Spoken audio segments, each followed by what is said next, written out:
Bom dia, alunos. Hoje vamos ver então a nossa 15ª aula de nivelamento, onde a gente vai fazer alguns exercícios bem simples de revisão, ok?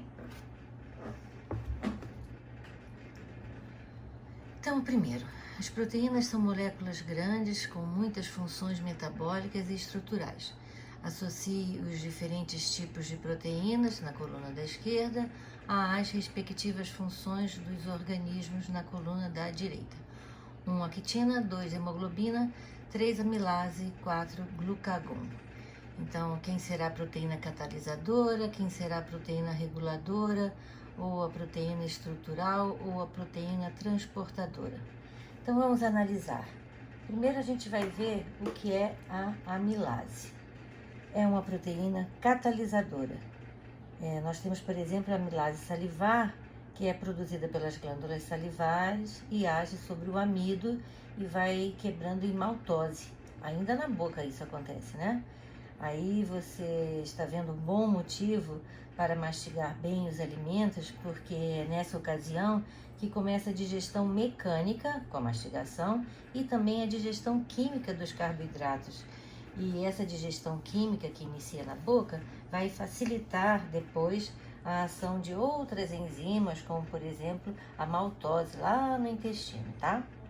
O glucagon é uma proteína, um hormônio proteico produzido pelo pâncreas, que vai agir transformando o glicogênio que está no fígado novamente em glicose, e aí eleva a taxa glicêmica do sangue. Ele age antagonicamente com a insulina. A actina é uma proteína estrutural, isso é, ela faz parte da composição dos músculos e é responsável pelos movimentos do nosso corpo também. E por último, a hemoglobina, que é uma proteína presente nas hemácias, que se combina com o oxigênio, formando a oxihemoglobina, por exemplo, e assim transporta o oxigênio dos alvéolos pulmonares até os tecidos através do sangue, né? Portanto, a resposta é a letra C, 3, 4, 1, 2. O gráfico a seguir mostra como a concentração do substrato afeta a taxa de reação química. O modo de ação das enzimas e a análise do gráfico permitem concluir que a resposta é a letra A. A taxa máxima significa que toda a enzima catalisadora da reação se combinou com as moléculas do substrato. E mesmo que a concentração de substância aumente, a taxa de reação não vai mais aumentar. Isso é, ela vai se manter no máximo, vai se manter constante naquela quantidade, né? Tá bom? Então a resposta é a letra A.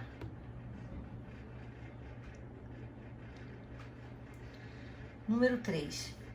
O gráfico abaixo representa a atividade enzimática de uma determinada reação em função da temperatura. A seta indica o ponto. Então vamos ver nesse gráfico que a temperatura de 30 graus Celsius, a reação atingiu o máximo de sua capacidade. E a partir daí, isso é, com o aumento da temperatura, o que acontecerá será uma diminuição da atividade da enzima, porque essa enzima pode até estar sendo desnaturada com o aumento da temperatura. Portanto, a resposta é a letra E. É a letra D, desculpe. É ótimo de temperatura para atividade enzimática, letra D. A próxima questão. As hemácias são usadas para se entender e verificar o transporte de nutrientes através da membrana. A fim de demonstrar o processo de osmose, uma professora levou seus alunos ao laboratório e colocou algumas hemácias em 3 tubos de ensaio contendo uma solução de ácido clorídrico NaCl com diferentes concentrações. A seguir está descrito o que ocorreu nas hemácias transcorrido um determinado tempo. No tubo 1, as hemácias ficaram enrugadas, no tubo 2 elas ficaram normais, no tubo 3 elas se romperam. A resposta é a letra B. E por quê? porque quando colocadas em solução hipertônica, isso é, mais concentrada, as hemácias perderão água e então ficarão enrugadas. Quando colocadas em solução isotônica, isso é, de concentração igual, nada vai acontecer e elas vão ficar normais.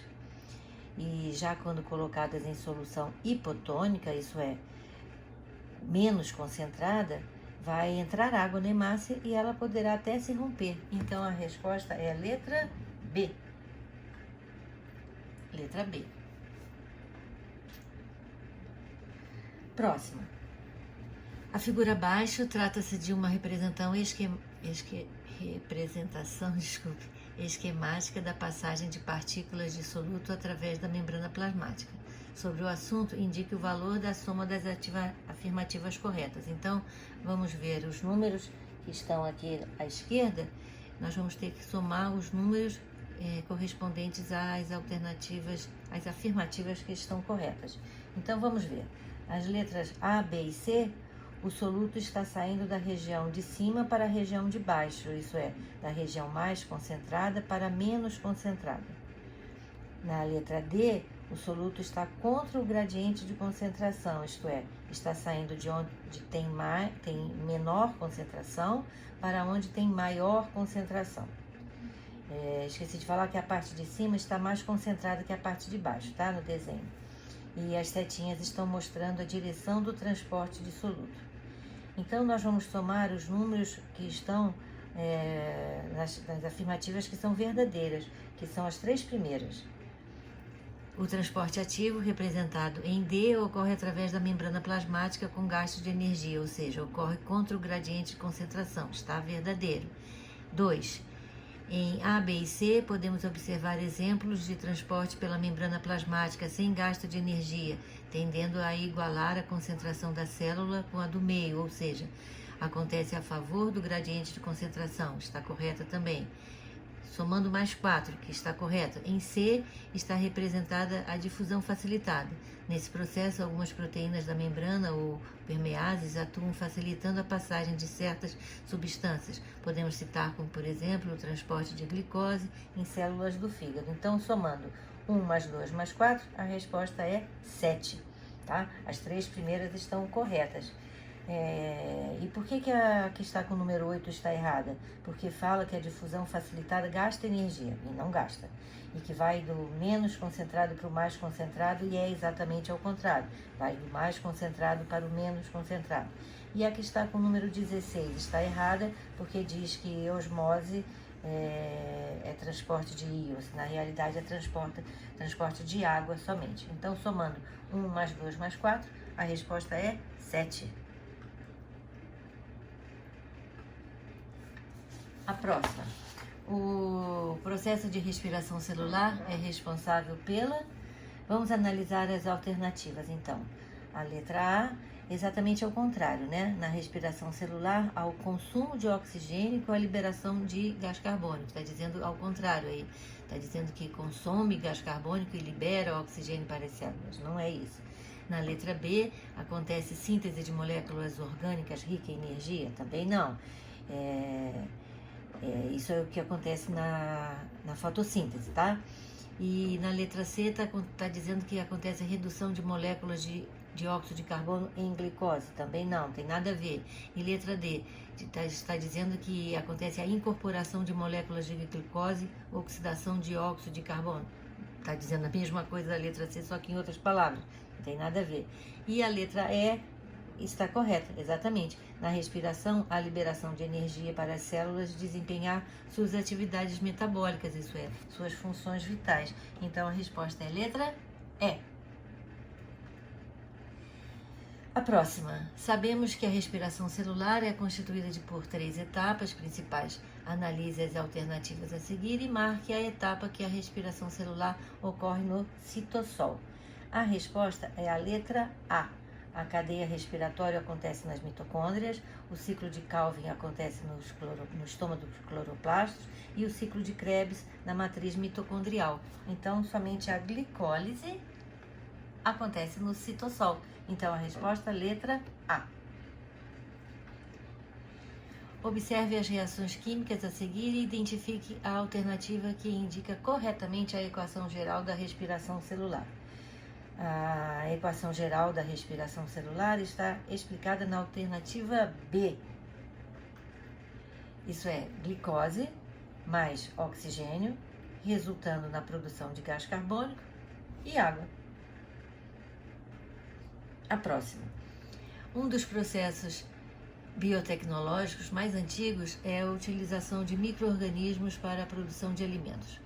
Num desses processos, certos tipos de bactérias anaeróbicas utilizam os açúcares presentes nos alimentos e realizam sua oxidação parcial, gerando como produto final a reação o ácido lático. Qual o produto destinado ao consumo humano que tem sua produção baseada nesse processo? Vamos ver. Cada alternativa, tá? Na letra A temos o pão, que é resultado da fermentação alcoólica. Na letra B, o vinho, também é fermentação alcoólica. Na letra D, o vinagre, é o resultado da fermentação acética. E a cachaça, na letra E, é destilação. Então, a resposta correta é a letra C, o iogurte. Isso, letra C, iogurte. As afirmações sobre obtenção e transformação dos recursos naturais por meio dos processos vitais de fotossíntese e respiração permitem concluir que, vamos ver cada alternativa. Letra A, o gás carbônico e a água são moléculas de alto teor energético. Nada a ver. Gás carbônico e água têm baixíssimo teor energético. Letra B, os carboidratos convertem energia solar em energia química. Que absurdo. Chega a ser engraçado até essa alternativa, né? A letra C, a vida na Terra depende, em última análise, da energia proveniente do Sol. Corretíssima! O Sol nos disponibiliza a energia suficiente e necessária à manutenção da vida na Terra. A letra D, o processo respiratório responsável pela retirada de carbono da atmosfera. Não, a respiração faz exatamente ao contrário, ela deposita gás carbônico na atmosfera, né? E letra E, a produção de biomassa e de combustível fóssil por si é responsável pelo aumento de gás carbônico atmosférico. Também não, a produção de biomassa diminui a concentração de gás carbônico atmosférico. Portanto, a resposta é a letra C. A próxima, o processo de fotossíntese é considerado em duas etapas: a fotoquímica, ou fase clara, e a química, ou fase de escuro. Na primeira fase não ocorre, então, na etapa dita fotoquímica, isso é, que quando ocorre a fotólise da água e a fotofosforilização, o gás carbônico não é utilizado. Ele é utilizado na fase escura, que é chamada de carbooxidação. Então, a resposta é a letra E.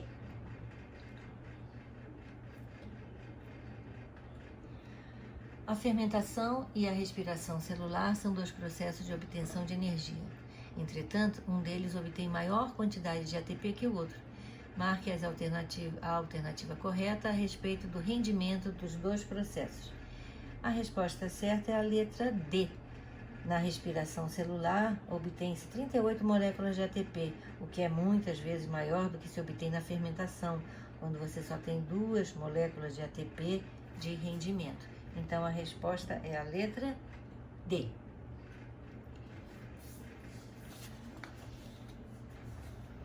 Assinale a proposição que apresenta corretamente estruturas que poderão ser afetadas se houver problema no desenvolvimento embrionário da mesoderme de um mamífero.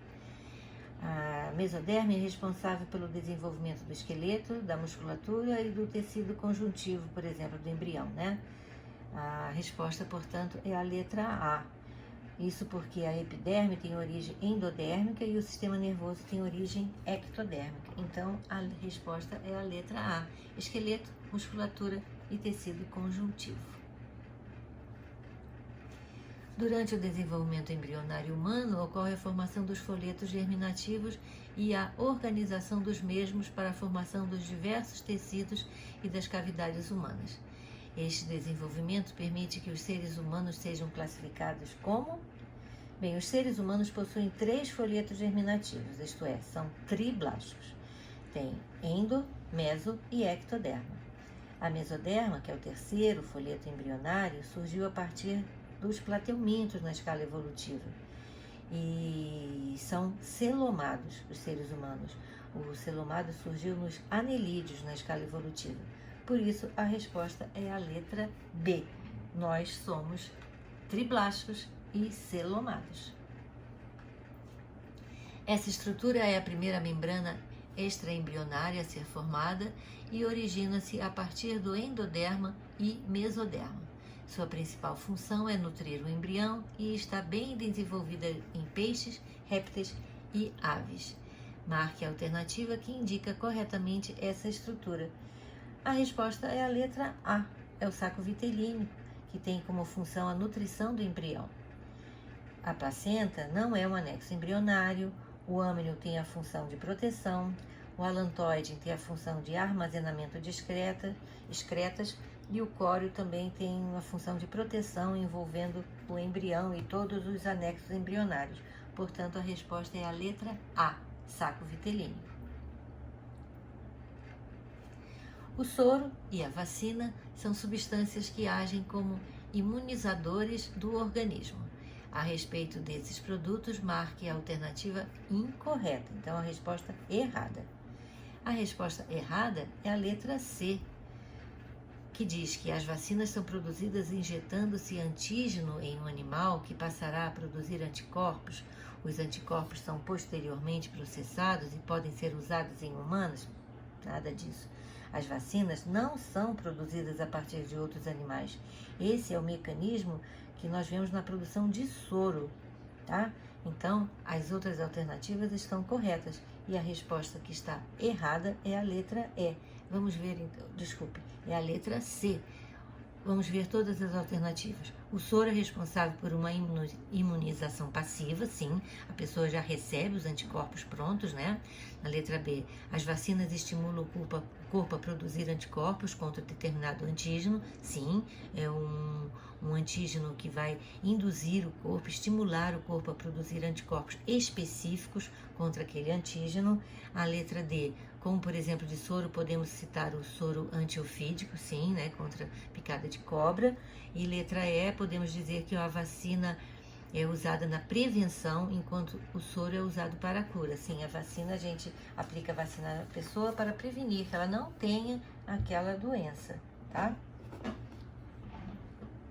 Então, a resposta é a letra C. Ela está errada. Com relação ao tecido epitelial, analise os itens 1, 2 e 3 e assinale a alternativa correta. Item 1, possui células justapostas com pouca ou nenhuma substância intercelular. 2, desempenha as funções de proteção, revestimento e secreção.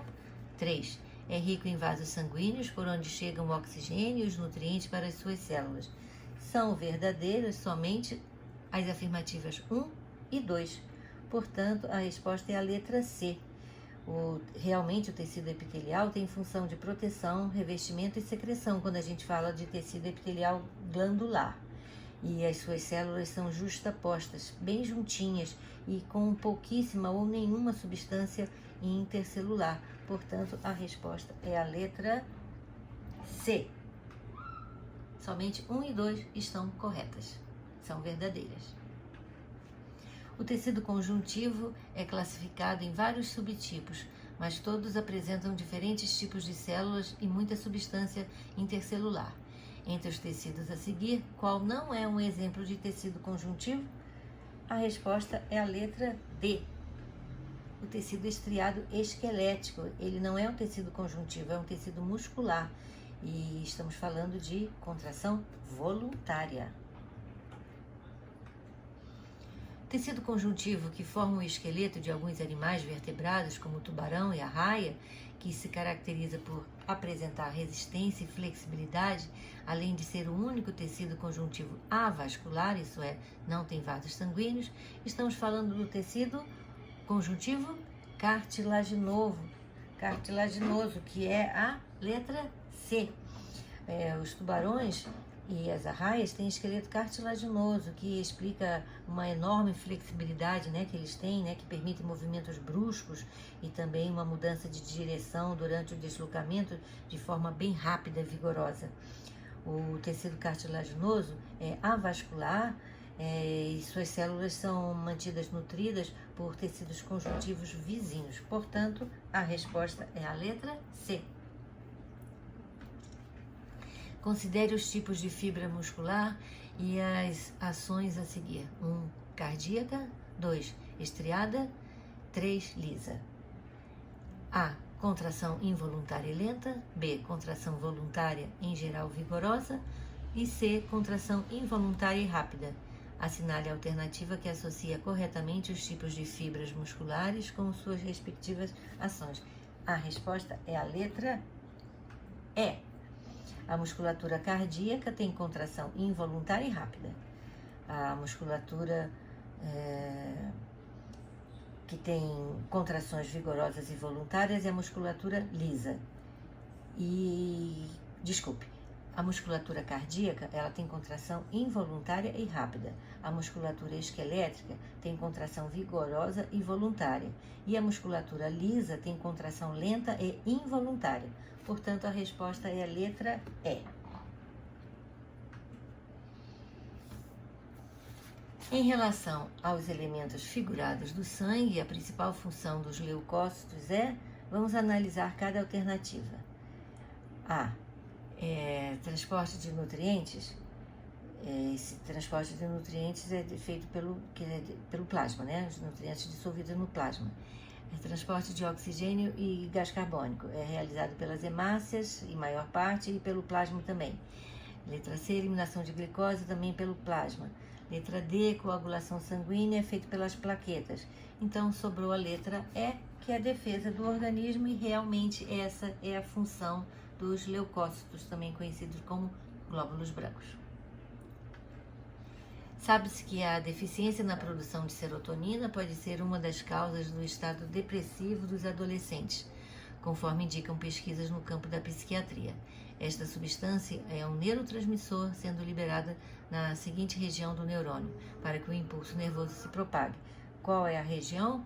É a letra D.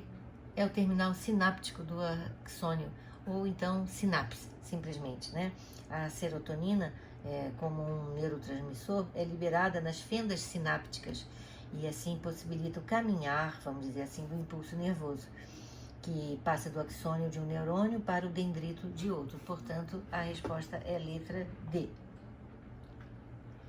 O sistema nervoso possui 3 componentes básicos: encéfalo, medula e nervos.